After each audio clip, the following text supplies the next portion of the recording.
అంటే యాక్చువల్గా దీని గురించి సపరేట్గా మాట్లాడదాం, ఎందుకంటే నేను చాలా మంచి మూడ్లో వచ్చాను. నేను 2 సంవత్సరాలు ఇంత ఎఫెక్టివ్గా పోలీస్ డిపార్ట్మెంట్ పనిచేసి మా డిపార్ట్మెంట్ అందరినీ నేను అప్రిషియేట్ చేసుకునే మంచి పొజిషన్లో అలాంటి విజ్ఞత లేని వాళ్ళ గురించి మాట్లాడి నన్ను నేను తగ్గించుకోదలుచుకోలేదు. కానీ మాట్లాడతా, చెప్తున్నా, కానీ మాట్లాడతా, ఒక ప్లాట్ఫామ్ మీద మాట్లాడతా. కానీ ఇది కాదు ఆ ప్లాట్ఫామ్. ఇది నా డిపార్ట్మెంట్ ప్రైడ్, నా డిపార్ట్మెంట్ 2 సంవత్సరాల కష్టం. ఈ కష్టానికి ఈ ప్రైడ్కి సంబంధించి ఎవడో విజ్ఞత లేని వాళ్ళు మాట్లాడితే దాని గురించి ఈ ప్లాట్ఫామ్ మీద సమాధానం చెప్పను, వేరే ప్లాట్ఫామ్ మీద అతి తొందరలో సమాధానం చెప్తా. కానీ ఇది సందర్భంగా దయచేసి నాకు అది వదిలేయండి, ఎందుకంటే దాని గురించి మాట్లాడితే ఇదంతా ఒకే వెళ్ళిపోద్ది. నా 2 సంవత్సరాలు నా డిపార్ట్మెంట్ కష్టం, ఇది వద్దు, చాలా కష్టపడ్డా. పాప జ్ఞానేశ్వరికి సంబంధించిన అప్డేట్స్ ఏమున్నాయి మేడం? జ్ఞానేశ్వరికి సంబంధించి నిజంగా చాలా దురదృష్టం. నేను ప్రతిరోజు మార్నింగ్ ఈవినింగ్ ఎస్పీ గారితో నేను మాట్లాడుతున్నా. బై గాడ్స్ అంటే ఆ తల్లికి కంపల్సరీగా నా సపోర్ట్ కూడా ఉండాలి. యాజ్ ఎర్లీ యాజ్ పాసిబుల్ నేను కూడా అమ్మాయిని వెళ్ళి కలుస్తాను ఒకసారి. నా చిన్నపిల్ల ఎక్కడైతే తప్పింది, ఆఖరికి ఆ డాగ్ ఏదైతే అమ్మాయిని అసిస్ట్ చేసి వెళ్ళిందో ఆ డాగ్ చనిపోయిన తర్వాత కూడా పోస్ట్ మార్టం కూడా చేయడం జరిగింది. ఆ రిపోర్ట్ కూడా రావడానికి ఒక one day post mortem report వస్తుంది. ఓవరాల్గా చెప్పాలంటే కొన్ని టీంలు, ఎన్డీఆర్ఎఫ్ టీంలు కూడా ఒకవేళ ఇన్ కేసు ఎక్కడైనా ఆ అడవుల మధ్యలో ఉండిపోయిందా, లేకపోతే ఎక్కడైనా ఏదైనా అన్ఫార్చునేట్ థింగ్ ఏదైనా జరిగిందా, దాని గురించి కూడా ఆ యాంగిల్లో కూడా పనిచేస్తున్నారు. ఎన్డీఆర్ఎఫ్ టీం అక్కడే ఉంది, టీమ్స్ ఏర్పాటు చేసాం. ఫారెస్ట్ డిపార్ట్మెంట్ వాళ్ళు ఉన్నారు, ఎస్డీఆర్ఎఫ్ టీం వాళ్ళు ఉన్నారు, మా పోలీస్ టీం పనిచేస్తుంది. 24/7 ఆ పాప ప్రాణంతో దొరకాలి అనే ఈరోజు మనం అందరం కూడా కోరుకుంటున్నాం కూడా. మేడం, సైబర్ కేసులో ఇప్పుడు చాలా వరకు చాలా కట్టడి చేశారు, కానీ పోలీసులకు చిన్న సమస్య వస్తుంది. కేసెస్ వాళ్ళని కట్టేటప్పుడు వాళ్ళ మీద ఆ సెక్షన్స్ ప్రాపర్గా లేకపోవడం, తర్వాత గట్టి సెక్షన్స్ లేకపోవడం వల్ల వాళ్ళు త్వరగా బయటకు వచ్చేస్తున్నారు అనేది డిపార్ట్మెంట్ నుంచి కూడా వస్తుంది. పర్టికులర్గా ఈ సైబర్ క్రైమ్ జరిగే కేసులకు సంబంధించిన అలా దీన్ని ఏమన్నా చూస్తున్నారు? యాక్చువల్గా కొన్ని సందర్భాల్లో మీరు అన్నదంటే చట్టాలని నేను క్వశ్చన్ చేయట్లేదు, చట్టాలని మనము పాయింట్అవుట్ చేయడం కాదు, కానీ కొన్ని సందర్భాల్లో ఈ సైబర్ క్రైమ్కి సంబంధించి కొంచెం కఠినమైన చట్టాలు ఈరోజు మనకు పనిచేస్తున్నాయండి. సైబర్ క్రైమ్కి సంబంధించి మ్యాక్సిమమ్, కాకపోతే ప్రాబ్లం ఎక్కడ వస్తుందంటే రికవరీ దగ్గర కొన్ని మళ్ళీ అకౌంట్స్లోకి అమౌంట్ అంతా ఒకేసారి వెళ్ళిపోవటం అనేది, లేకపోతే టైం మనకి ఇప్పుడు ఏదైతే మనకి హార్ట్ స్ట్రోక్ లాంటి వచ్చినప్పుడు ఒక టైం ఉంటుంది, గోల్డెన్ టైం అంటారు. At the same time cyber క్రైమ్కి కూడా ఒక గోల్డెన్ టైం ఉంటుంది. ఆ టైంలో కనుక ఇమీడియట్గా డిపార్ట్మెంట్కి కానీ మనం 1930 కానీ కాల్ చేస్తే ఆ అకౌంట్ని ఫ్రీజ్ చేయడం అనేది, బ్యాంకర్స్తో మాట్లాడడం అనేది మనం చేసుకోగలుగుతున్నాం. కానీ అది దాటిన తర్వాత చాలా మంది ఏంటంటే బయటికి చెప్పుకోలేక అవమాన భారంతో కూడా చాలా మంది చెప్పుకోవడం మానేస్తున్నారు. నేను అందుకే అంటున్నా, ఈ వేదిక ద్వారా సైబర్ క్రైమ్కి అవేర్నెస్ రావాలి. అంత సేమ్ టైం మన పిల్లలకి కూడా ఫోన్లు ఇచ్చేటప్పుడు ఏ లింక్ పడితే ఆ లింక్ మీద ప్రెస్ చేయొద్దు, మీకు ఏదైనా మీకు తెలియని మెసేజ్ వచ్చినప్పుడు ఇమీడియట్గా దానికి రెస్పాండ్ అవ్వద్దు. ఇలాంటివి కూడా కంపల్సరీగా మేము చెప్తున్నాం. అవగాహన కార్యక్రమాల్లో స్కూల్ లెవెల్ వరకు కూడా అవగాహన కార్యక్రమాలు చేస్తున్నాం.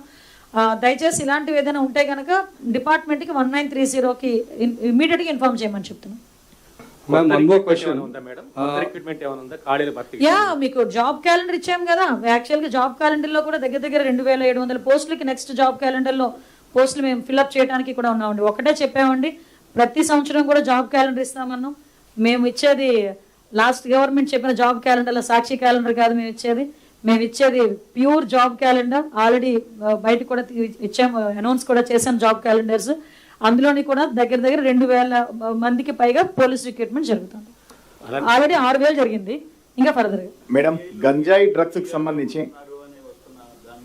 ఏంటి విఆర్లో ఉండడం అని ఈ రోజు కొత్తగా జరిగిందా? విఆర్ అన్నది ఆటోమేటిక్గా పోలీస్ డిపార్ట్మెంట్లో వన్ ఆఫ్ ద పార్ట్. అది అందరి డిపార్ట్మెంట్ని తీసుకెళ్లి స్టేషన్లో పెట్టలేం కదా, ఎమర్జెన్సీ పర్పసెస్లో కొంతమంది విఆర్లో, కొంతమంది ఎస్పీ ఆఫీస్లో ఉంటారు, ఒకసారి ఐసీ ఆఫీస్లో ఉంటారు, ఒక మంది డీసీపీ ఆఫీస్లో ఉంటారు. It's common.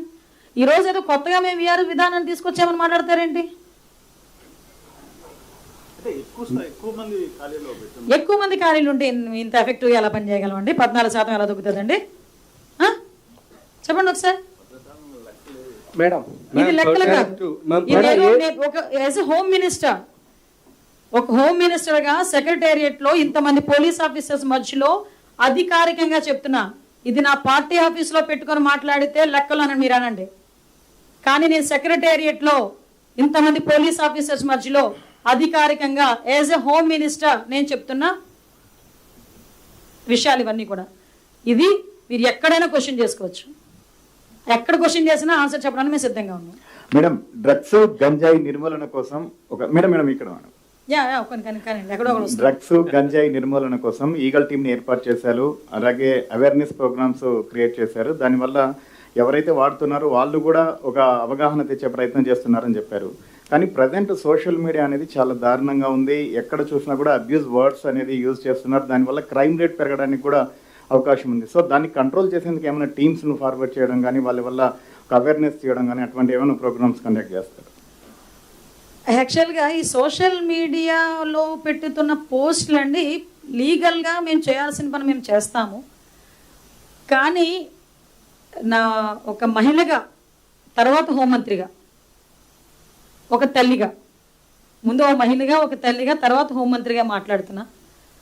దయచేసి మన బిడ్డలు ఎలాంటి పోస్టులు పెడుతున్నారు అవతల వాళ్ళ మీద, మన పిల్లలు ఏ లైన్లో ఉన్నారు అన్నది కూడా దయచేసి తల్లిదండ్రులు కూడా కొంచెం ఒక పెట్టి ఉండాలి.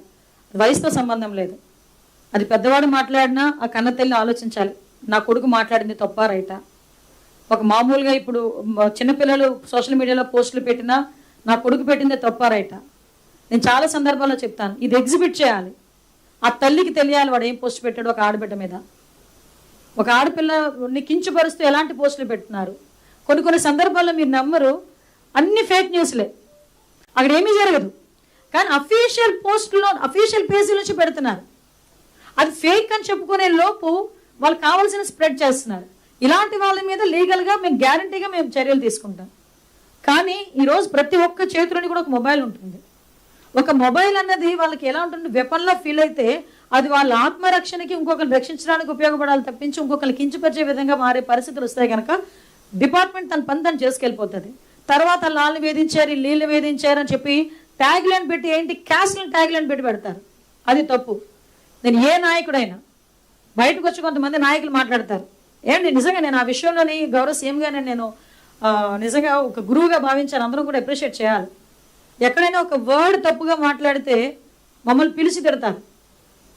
అది ప్రతి ఒక్క పార్టీలోని కూడా సిద్ధాంతం ఉంటే లేడీస్ ఇలా ఇబ్బందులు పడే పరిస్థితులు రావు. కాబట్టి నేను ఏంటంటే మా డిపార్ట్మెంట్ పరంగా మేము చేసుకునేది మేము చేస్తాం. అట్ ద సేమ్ టైం ప్రతి తల్లికి, ప్రతి తండ్రికి, ప్రతి అక్క చెల్లెమ్మకి, ప్రతి అన్నదమ్ముడికి కూడా దయచేసి మీరు ఇంకొకరి మీద పోస్ట్ పెట్టేటప్పుడు ఒక్కసారి మన ఇంట్లో ఒక ఆడబిడ్డ ఉంది, ఒక తల్లి ఉంది, ఒక చెల్లి ఉంది అన్న సంగతి మర్చిపోకుండా పెట్టమని మాత్రం కోరుకుంటున్నాను. అన్నీ మర్చిపోయి పెట్టారనుకోండి వాళ్ళు విజ్ఞత కుదిరేయాలి. Ma'am, one more question pertaining to disaster management. Can you please tell what infrastructural reinforcements have been made to avert a Budameru disaster again? Already మీకు చెప్పానండి, డిజాస్టర్ బుడమేరుకి సంబంధించి మ్యాక్సిమం 1 minute.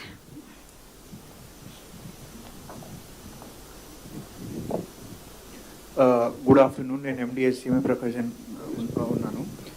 బుడమేరు ఫ్లడ్స్ అయిన తర్వాత ఇప్పటిదాకా మొత్తం రాష్ట్రంలో రకరకాలంగా 1200 crores వరకు ప్రాజెక్ట్ శాంక్షన్ చేయడం జరిగింది. So that we don't have a recurrence of incident like Budameru floods. అది కాకుండా మనకు స్పెసిఫిక్గా కోస్టల్ వల్నరబుల్ 2 జిల్లాలు ఉన్నాయి, ఒకటి వైజాగ్, ఒకటి కాకినాడ. అక్కడ కూడా ఎన్డీఎంఎఫ్కి వెళ్ళి 500 crore worth of projects have been sanction. ఇక్కడ చెప్పడానికి విషయం ఏంటంటే under the guidance of the government, Andhra Pradesh is the only state which has received sanction of such kinds from NDMF so far.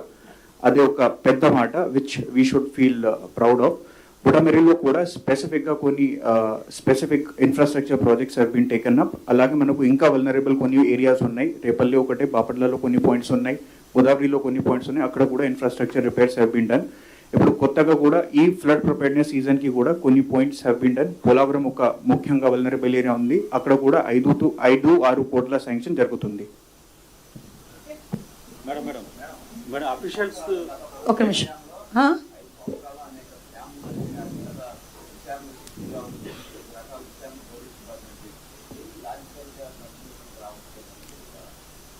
లాజికల్గా కంక్లూజన్కి రాకూడదని కాదండి. ఒకటి ఏంటంటే మేము ఎవరిని టార్గెట్ పెట్టి మేము దర్యాప్తు చేస్తే మీకు లాజికల్ కన్క్లూజన్గా అది చాలా ఎర్లీగా వస్తుంది. కానీ మీ ఫ్యాక్ట్ ఫైండింగ్ నిజంగా ఎవరున్నారు, అందులో ఎవరు నిందితులు ఉన్నారు, దాని మీద మేము పనిచేస్తున్నాం కాబట్టి కొంచెం ఆలస్యం అవ్వచ్చు, కానీ కంపల్సరిగా నిందితులకైతే శిక్ష పడుద్ది. దానికి సిఐడి ప్రత్యేకంగా దాని మీద దృష్టి పెట్టుకుంటున్నారు. మేడం, మీ డిజాస్టర్ మేనేజ్మెంట్లోనే సుమారు 1800 కోట్ల రూపాయల దాకా నిధులు దుర్వినియోగం అయినాయి మేడం. నిధులు దుర్వినియోగం అయిపోయినాయి. దుర్వినియోగం 1800 కోట్ల లాస్ట్ 2019 to 24. అదే కదా, నాకు ఒక నిమిషం కంగారు వచ్చింది. మా ప్రాకారం కూడా ఒక నిమిషం ఆశ్చర్యంగా చూసినట్టున్నారు. యా ఓకే, యా అవునండి, మీరు అనేది కరెక్టే. దాని మీద కూడా మేము ఇంటర్నల్గా ఎంక్వైరీ చేసుకుంటున్నాం. ఓకే, దాని మీద కూడా ఒకసారి వెళ్తాం మేడం.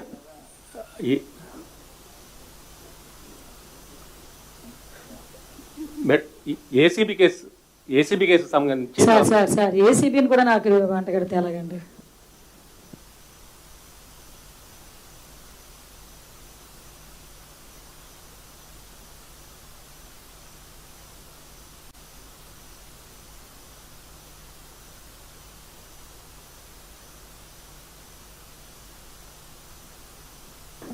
ఇన్వెస్టిగేషన్ పక్కాగా జరుగుతుందని మాత్రం అంటాను. పర్ఫెక్ట్గా జరుగుతుంది investigation, as well as possible.